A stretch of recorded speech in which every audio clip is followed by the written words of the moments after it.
Hey, Joey and Christina. Thank you so much for having me in your home last week. Just wanted to touch base with you and give you this analysis. I'm sorry it's taken me so long. You guys have been more than patient. Um, Tried to get other people to handle a lot of things, but I just had a lot of personal things I was having to deal with, and this is something I have to do myself. So it's taken me a little while. And Joey, your comments on Facebook just really meant a lot to me and really shocked me, to be honest, because that was just a really classy thing. So I really appreciate that. Helps me out. Obviously, I'm a real person, and it makes me feel good about what I do, but also helps me with business. So watch this analysis and get back to me. Let's talk about it. Even though I am going out of town for Thanksgiving, during those kind of holidays, other than being in the car, I'm actually pretty available to talk. So just give me a call or we can talk through it and we'll go from there. Thanks, guys. Okay, guys, this is your analysis. I actually finished this last night and then realized the audio wasn't working on my home computer, so I ended up having to redo it. And I'm kind of glad I did because a lot of this is subjective and I changed my mind about certain things. So even though my reality judgment went a little lower, my actual, what I think we can possibly get on the market, judgment went a little higher. So let's talk through this. This is basically your house as you guys bought it. You'll see that this is the square footage we're working with, 1,701. I did verify that off the tax record. That is it says agent measured, but it's clearly not agent measured. It was pulled off the tax record.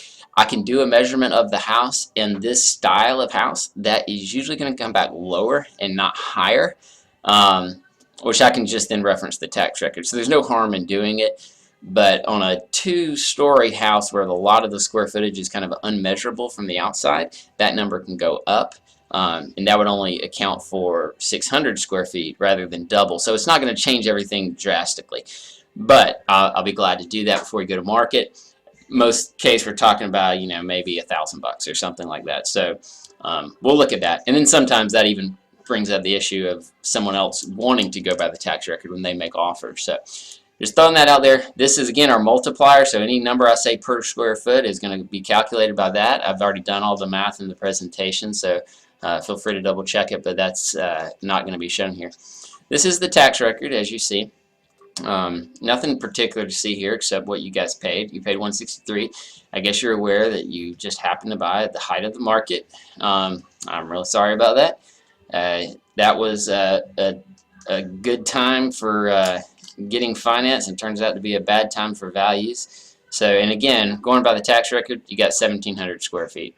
So that number was not agent measured unless you happen to measure to the exact square footage.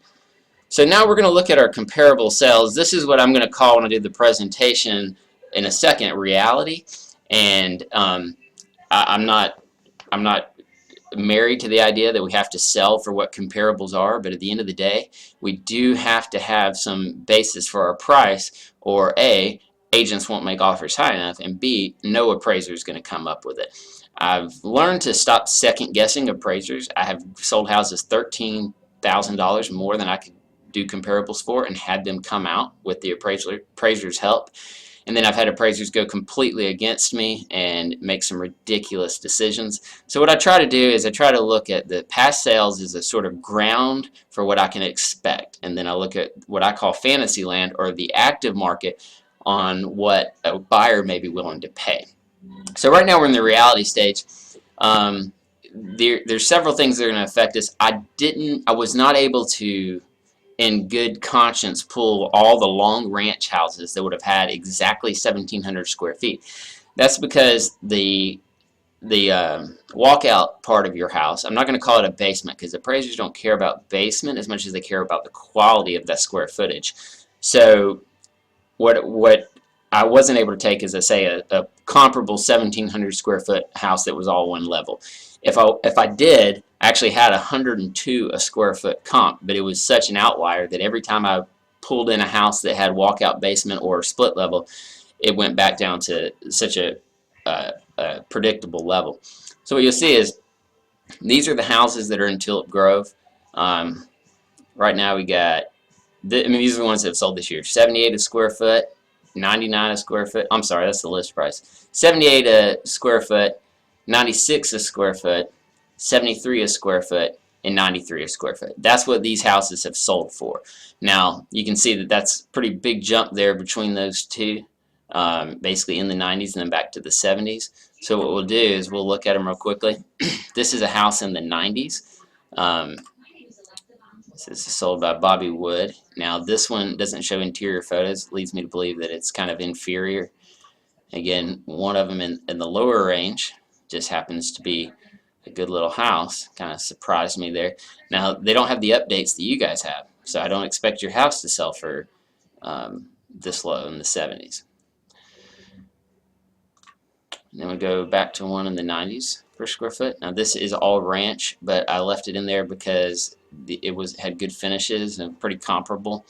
The other one that was all ranch was like granite countertops. It was just overblown, and I don't know how they ever got the appraisal. It was marketed very well, that's for sure, because it was done through my company and they did professional photos and everything. And now this one was amazing. And this one is one of the ones that kind of haunts me a little bit because it looks really good. It does have some of that square footage let's back up here. Some of that square footage is considered basement. So to go back again, that one was selling for $78 a square foot. So it bothers me when a house in that condition only brings $78 a square foot.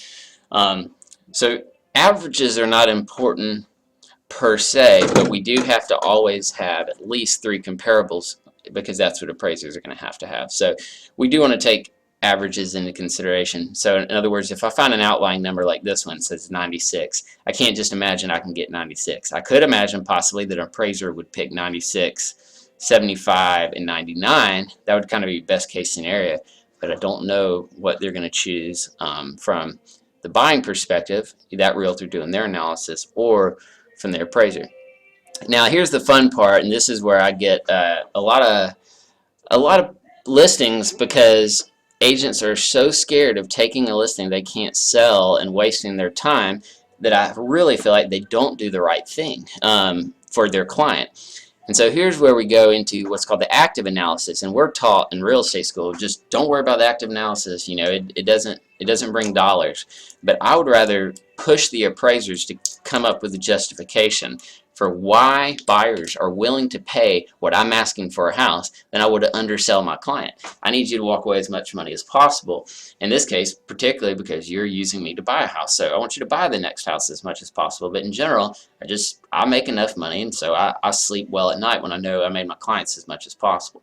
So here is what I would call the needs-based analysis. This says, look, I have to have, 3 bedrooms, 2 baths, or 3 bedrooms, 1 bath minimum kind of thing, and I need to be in Hermitage. And I want as much square footage as I could. So what I did is I ordered these by square footage. You can see going from 1,600 to 2,000, and then I capped it at 200,000. And so what you see is that as you're going through here going, well, how much square footage can I get? These yellow things probably don't mean anything to you, but you're looking at what I see when I log into the MLS, and these are houses that already have contracts. So what you'll see is a 1,600 square foot house for 145 has a contract, 1,600 for 165, looking good for us so far. 1,600 for 135 is not helping us very much. And then another telling thing is what hasn't sold. So you've got this one right here in Lake Park. Don't consider it comparable, but it is close enough. It hasn't sold 1,700 square feet for 149. Hermitage Estate's pretty comparable. 117 for 144. So these houses, for example, could be overpriced, or they should have come off the market real quickly. Now when we zoom in to look at these 2 houses, I'm just flipping by them real quick, you'll see that, hey, they don't look quite as nice as your house. The first one particularly with the vinyl siding and everything, and this one with just its outdatedness, low ceilings in the basement, just doesn't blow my skirt up. So I'm still feeling good about my active analysis here. Let me back up. So again, we're looking at value. How much can you close in? How much outdoor space can you close in? Which I know, Joey, you and I like tiny houses. That seems like a ridiculous feat to put that as your goal for what you want in a house, but that's what most people do. So when we start really outpricing ourselves, we start getting to 2,000 square feet. We start seeing them going up pretty high. So that's just our active analysis. Looks really good on value. Now here's the other thing that we do is money. Some people, instead of asking what is the most I can get for, I have this basic needs, how much money is the least money I can spend, they say, well, this is the amount of money I have to spend. What's the most house I could buy, or the best quality of house I could buy? So what I did is I just basically took between 140 and 169 and looked at it and see what we offered on the market. So you see that right here at 140 will get you 1,500 square feet. 144 will get you 117 square feet, 3 bedroom, 1 bath, very comparable. Not good for us right there because we want to sell for a lot more than that. And then you get all these right here that are under contract. So what you see is that as we get into some of these 145 ones right here that are a little bit of a problem for us, is because we want to sell for a lot more than that. That the condition and updates and stuff are minimal at best.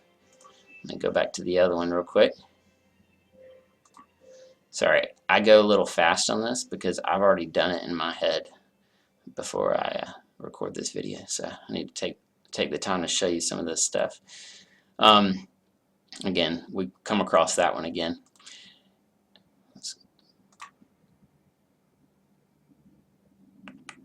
Alright, so when we get into the price range I'm really hoping to get to right here, you'll see that these people got 2,000 square feet, 1,600 square feet. That's where we need to be, and it looks like people are getting it.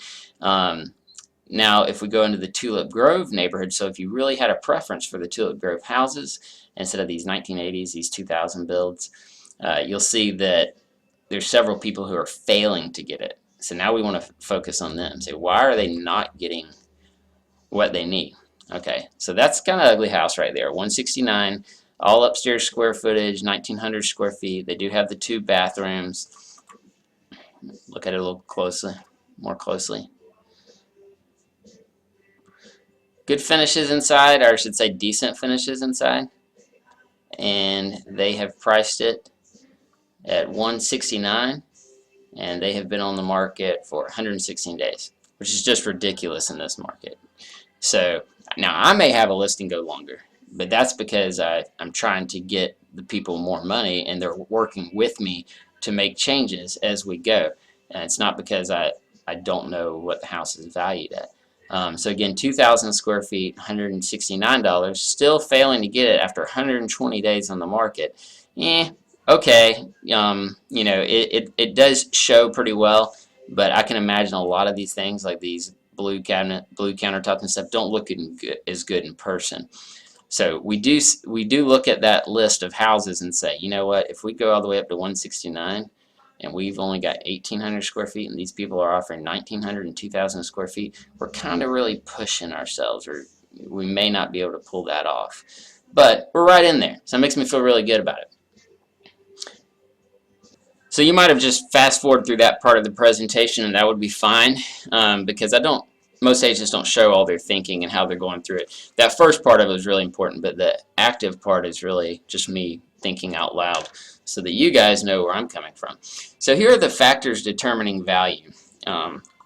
The square footage, past sales, condition of the property, updates that have been completed, basement square footage, and garage space. Now these are things that appraisers will take into consideration, no doubt.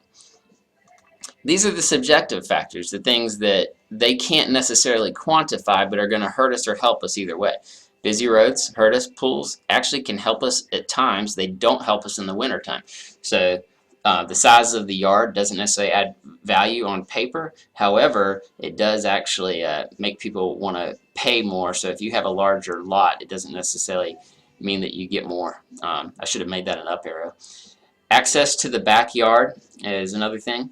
Quality of the basement square footage, that's just simply, does it have a lay-in ceiling, or does it have a regular ceiling? Does it feel like a dungeon, or does it feel like part of the house? Storage space. People need storage space so bad right now.